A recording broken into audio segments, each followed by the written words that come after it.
colleghi, familiari e tanti cittadini, Venezia si mobilita con una fiaccolata al Lido per chiedere la liberazione di Alberto Trentini, detenuto da novembre in Venezuela. Leggi adeguate alla criminalità odierna in lotta al sovraffollamento delle carceri. Da Mestre, Forza Italia Veneto lancia un appello al governo partendo proprio dalla situazione di Venezia. L'europarlamentare leghista che ha sollevato il caso del velo integrale usato da alcune studentesse a Monfalcone racconta di segnalazioni simili anche in Veneto e ribadisce va cambiata la legge del 75. Una crisi senza precedenti quella che sta travolgendo il distretto della calzatura della Riviera del Brenta. Nel 2024 le richieste di cassa integrazione sono aumentate di 5 volte l'appello della CGIL. I lavori al Mose sono pressoché ultimati, il progetto di manutenzione alle paratoie però non è ancora stato approvato. Concludere entro l'estate sarà una corsa contro il tempo. Domani al Penzo alle 12:30 arriva la Roma, il general manager del Venezia traccia per noi un bilancio di quella che è stata la sessione invernale del calciomercato per i lagunari. Buonasera, bentrovate, bentrovati, edizione di Venezia dei nostri telegiornali. Lo avete sentito proprio dai titoli. Ci colleghiamo subito in diretta da Venezia con il nostro Lorenzo Maier. C'è per noi lì anche il nostro Tommaso Migotto. Una fiaccolata dal Lido per chiedere la liberazione di Alberto Trentini, il cooperante veneziano del Lido che da novembre è detenuto in Venezuela. Buonasera Lorenzo. Buonasera Edi, buonasera a te e ai nostri telespettatori di Antenna 3. Come dicevi siamo qui in piazza Sant'Antonio al Lido di Venezia, in quella che è la parrocchia di Alberto Trentini. Tra circa mezz'ora inizierà questa fiaccolata pacifica stanziale per chiedere la liberazione di Alberto. Ci sono tanti amici che arriveranno, l'appello per la liberazione di Trentini è arrivato anche a Bologna, dove l'amministrazione comunale di Bologna ha esposto uno striscione chiedendo la liberazione per il cooperante prigioniero ingiustamente incarcerato in Venezuela dal 15 di novembre. In attesa della fiaccolata all'interno della chiesa di Sant'Antonio c'è una messa molto affollata, molto partecipata, durante la quale si è parlato anche di Alberto, si è pregato per lui e per la sua famiglia. Abbiamo qui i nostri ospiti e li ringraziamo per essere con noi, per aver sfidato anche le temperature di questa serata. Alessandro Scarpamarta, delegato del sindaco di Venezia, e Massimo Longo, consigliere della municipalità del Lido e Pellestrina, che sono qui per testimoniare la vicinanza delle istituzioni. Allora, Scarpamarta. Sì, siamo vicini alla famiglia, volevamo fare anche un ringraziamento agli amici per quanto riguarda appunto queste manifestazioni, questa fiaccolata, quindi un grazie di cuore a tutti. Bisogna tenere viva l'attenzione per Alberto Trentini, che tra l'altro stava facendo una missione appunto umanitaria, stava facendo il proprio lavoro in Venezuela, quindi ci auguriamo che al più presto torni dalla sua famiglia. Bene, grazie. Massimo Longo, come la municipalità e questo territorio sta seguendo la vicenda di Alberto? Sì, beh, certo, è uno di noi e dunque è una cosa molto sentita. Sono già passati 3 mesi, io posso pensare con la sua famiglia come starà. Io spero che arrivino il prima possibile delle notizie di lui, come sta, se è vivo, e cerchiamo di stare uniti e combattere tutti quanti insieme per cercare di trovare un qualcosa per farlo liberare. Vivo, grazie a Dio, Alberto è vivo. Sono arrivate in queste ore notizie, anche se molto caute, che riferirebbero che le sue condizioni, pur in un carcere, pur avendo Alberto anche bisogno di medicine eccetera, sono tutto sommato buone, per cui c'è anche grande speranza. Un'ultima battuta con Scarpamarta, siete qui per dimostrare anche la vicinanza della città. Sì, come Comune di Venezia sono stati già anche altri momenti, per esempio a Mestre assieme ai consiglieri comunali e agli assessori in settimana con lo striscione, e come in tutta Italia, anche come si diceva prima, il Comune di Bologna e altre città, e quindi ci auguriamo che al più presto arrivino appunto buone notizie per la famiglia. E un grazie di cuore veramente ai comitati, ai cittadini, alle persone che sono presenti questa sera a questa fiaccolata.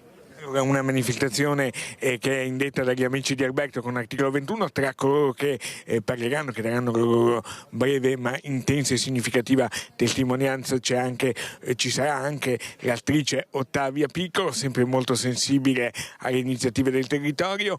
Noi siamo qui in attesa dell'inizio, poi ci aggiorneremo nei prossimi TG e anche domani. Se non hai domande, Edi, dallo studio ti restituisco la linea. Grazie. Due ospiti nel TG di Treviso, vedremo infatti l'inizio della fiaccolata, insomma vedremo le immagini trasmesse direttamente da Venezia. Noi parliamo di politica ora, leggi adeguate alla criminalità odierna e lotta al sovraffollamento delle carceri. Da Mestre, Forza Italia del Veneto lancia un appello al governo.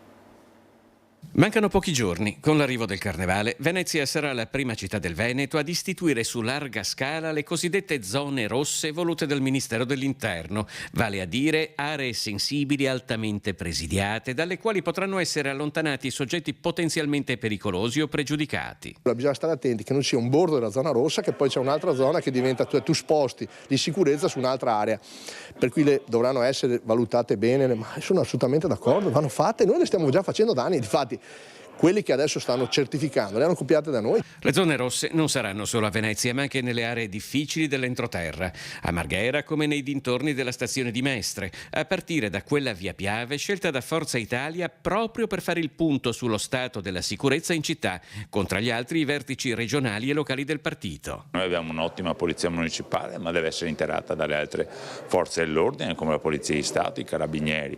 Abbiamo bisogno, c'è l'avvocato che sta parlando di una legislazione più adatta a quelli dei tempi moderni sulla microcriminalità, perché altrimenti rischi che tu prendi quello che ha commesso il reato e dopo 2 ore questo è in giro. Quindi c'è un problema anche di carceri, che è bene porsi del problema che le carceri sono sovraffollate. Ci sono diversi piani di lotta alla criminalità e al degrado e alcuni, pur con tutta la buona volontà delle amministrazioni comunali, non possono che essere affrontati a livello parlamentare e governativo. Su questo fronte comunque non siamo all'anno zero, ha aggiunto Zuin, pur riconoscendo le difficoltà che si vivono in alcune aree del comune. Non tutta Mestre, alcune strade che danno un po' più di preoccupazione. Se poi mi dici invece i territori, le città, come dice non so, Favaro, piuttosto che vediamo veramente diversità dal punto di vista della sicurezza.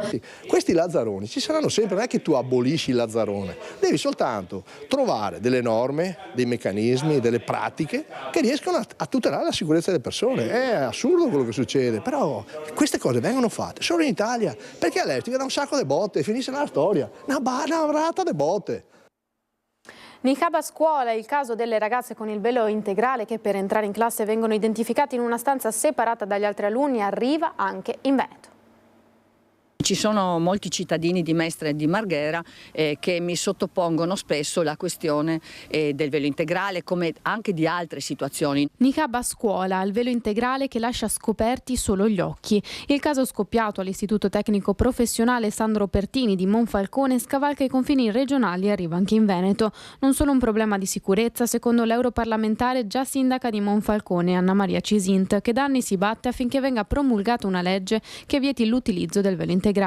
Necessità ribadita anche dal ministro dell'istruzione Giuseppe Valditara. Abbiamo presentato su questo una proposta di legge che con 4 articoli risolve la questione, perché la legge che oggi è esistente, la 152 appunto, tra le virgole autorizza una possibilità di giustificato motivo. Questa proposta di legge toglie l'alibi, via il salvo giustificato motivo, e introduce il reato della violazione dell'obbligo a indossare il velo integrale. Le 5 ragazze che frequentano l'istituto, purché continuino ad andare a scuola, ogni mattina vengono identificate in una stanza separata dalle altre persone. È un problema del nostro paese che altri paesi in Europa hanno risolto.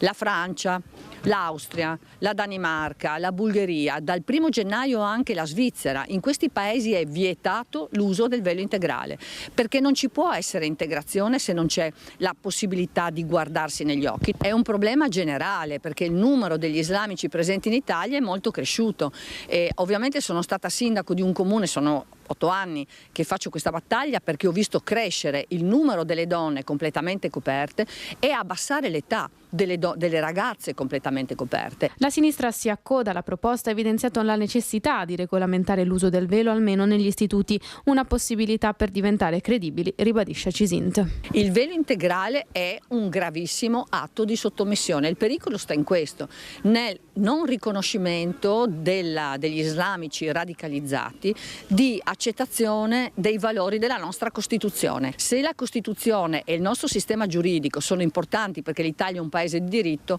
alla Costituzione e alle leggi italiane devono essere sottoposti tutti i cittadini che vivono in questo paese. Forza Italia è pronta a lavorare per sanare le contestazioni mosse dalla Corte Costituzionale alla riforma Calderoli.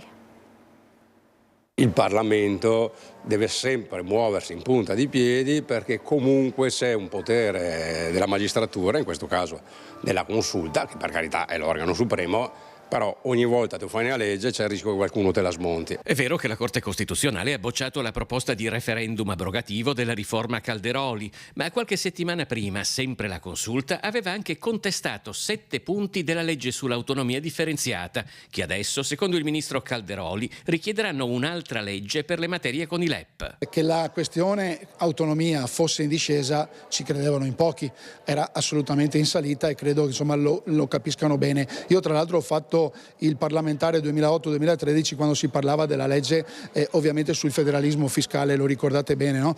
E una legge che poi è arrivato il governo Monti e ha messo in un cassetto. Quella della Corte Costituzionale non è una bocciatura del regionalismo, come sostengono i detrattori della legge, ma sicuramente, per ammissione dello stesso Calderoli, è un suo ridimensionamento da sanare il prima possibile. Questa sentenza c'è, ovviamente non si sperava fosse così. Io poi sono, per la mia storia, un convintissimo autonomista e federalista, però bisogna prendere atto della sentenza, legiferare il più in fretta possibile per modificare di nuovo la riforma e ripartire con l'applicazione. L'obiettivo è arrivare ad una nuova legge entro la fine della legislatura, un lavoro a tappe forzate che Forza Italia però non è disposta a fare per un altro tema, il limite del secondo mandato. Io credo che il terzo mandato sia chiuso, io ho un rapporto buono, lo sapete, con il Presidente Zaia, sarebbe il quarto mandato, credo che dal punto di vista legislativo questo non sia più il tema. Tutti i paesi occidentali, basta parlare del Presidente degli Stati Uniti, Presidente della Repubblica, c'è un limite ai mandati, che non vuol dire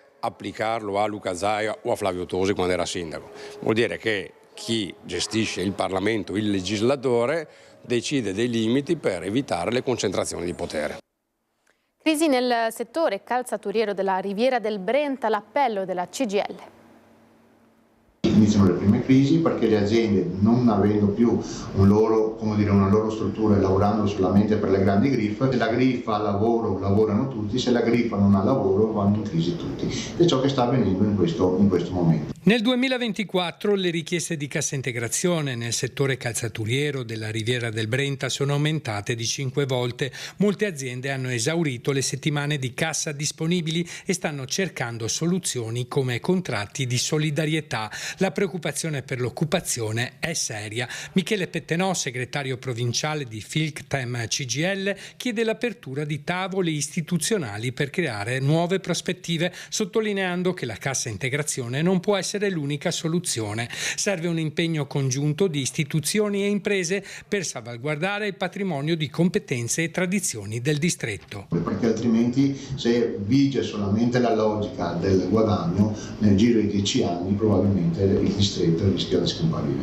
La crisi è dovuta a fattori come la guerra russo-ucraina, le crisi economiche tedesca e americana e possibili dazi imposti dagli Stati Uniti. Il distretto dipende quasi interamente dalle grandi griffe, anch'esse in difficoltà. Noi crediamo invece che ci devono essere delle soluzioni per salvaguardare questo distretto, che partono da ciò che è il saper stare assieme e fare sistema. Qui abbiamo bisogno delle istituzioni, abbiamo bisogno di un progetto politico e di ciò che sono innovazioni che parlano di nuovi prodotti. I lavori al Mose sono pressoché ultimati, il progetto di manutenzione alle paratoie però non è ancora stato approvato. L'obiettivo di concludere la manutenzione entro l'estate sarà perciò una corsa contro il tempo. Da una parte i lavori per la realizzazione del sistema Mose sono pressoché conclusi, dall'altra però il progetto di manutenzione alle paratoie normali e a quelle di cortesia, ovvero di riserva, che doveva essere approvato entro dicembre, sarà invece presentato entro fine febbraio per ricevere il via libera. Difficile perciò pensare che la manutenzione, passaggio obbligato e obbligatorio per riconsegnare l'opera definitivamente allo Stato, si possa completare entro l'estate dell'anno in corso. Dunque i tempi si allungano. La parola a Davis Rizzo, presidente di Costruttiva, consorzio che riunisce le imprese coinvolti nei lavori al Mose. I lavori sono terminati i lavori inerenti alla realizzazione dell'opera Mose in senso stretto, sono terminati, mancano tutta una serie di opere collaterali di tipo ambientale. Attualmente ci si sta concentrando su quella che è la cosiddetta manutenzione funzionale alla consegna dell'opera all'amministrazione. Oggetto della manutenzione 6 paratoie nell'area Pagnana-Marghera, ma ci sono state complicazioni. Con queste tempistiche diventa molto difficile garantire le operazioni di revamping e di manutenzione, soprattutto di revamping, delle 6 paratoie di cortesia entro la finestra estiva dell'anno in corso. Sarà coinvolta anche la nuova autorità per la laguna. Oggi possiamo affermare che l'attenzione, come è giusto che sia, è rivolta a queste operazioni di tipo manutentivo, in quanto sono propedeutiche alla riconsegna dell'opera al legittimo proprietario, che è lo Stato. Lotta allo spreco del cibo, il Banco Alimentare del Veneto ha organizzato una serata di raccolta fondi.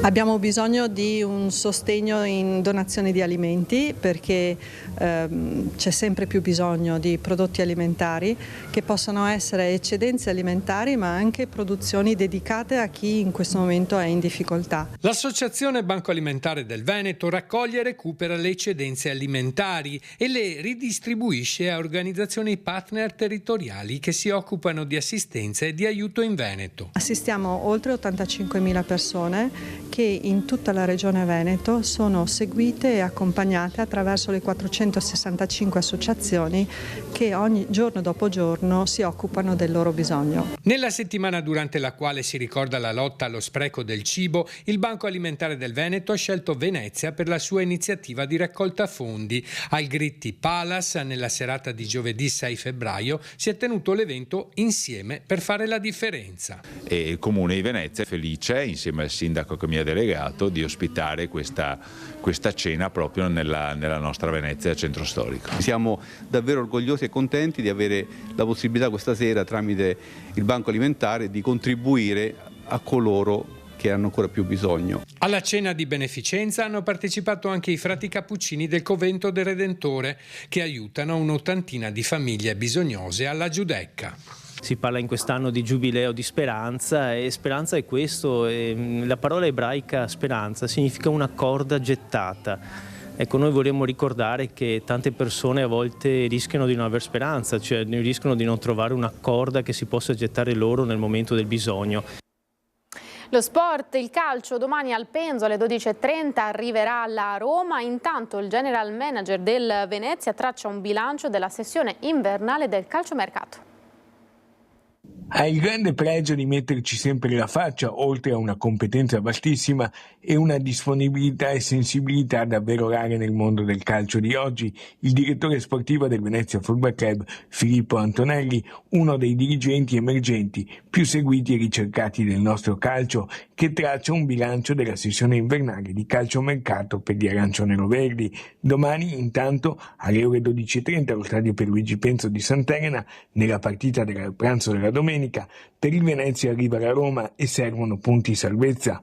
Una larga parte della tifoseria in Subuglio non ha gradito la cessione del Doge Joel Poyamparo. Antonelli non si sottrae, comprende le perplessità della piazza e spiega così la separazione dell'ormai ex capitano. Capisco perché Poyamparo è stato un giocatore importante per noi e ha contribuito con i suoi gol a farci tornare in Serie A. È stata una sessione di mercato dove abbiamo rispettato quelli che sono un po' gli equilibri economici finanziari del Venezia. Nessuna smobilitazione, giura Antonelli, anzi abbiamo lavorato per cercare di dare, magari non nei tempi che voleva il nostro allenatore, ma abbiamo cercato di accontentare, di avere più soluzioni possibili per cercare di fare i punti per già dalla partita di domenica contro la Roma.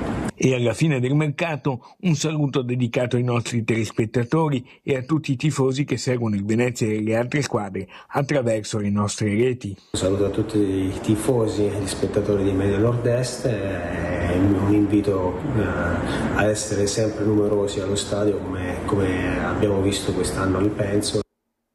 Ed è tutto, grazie per essere stati in nostra compagnia a tutti, l'augurio di una buona serata, arrivederci.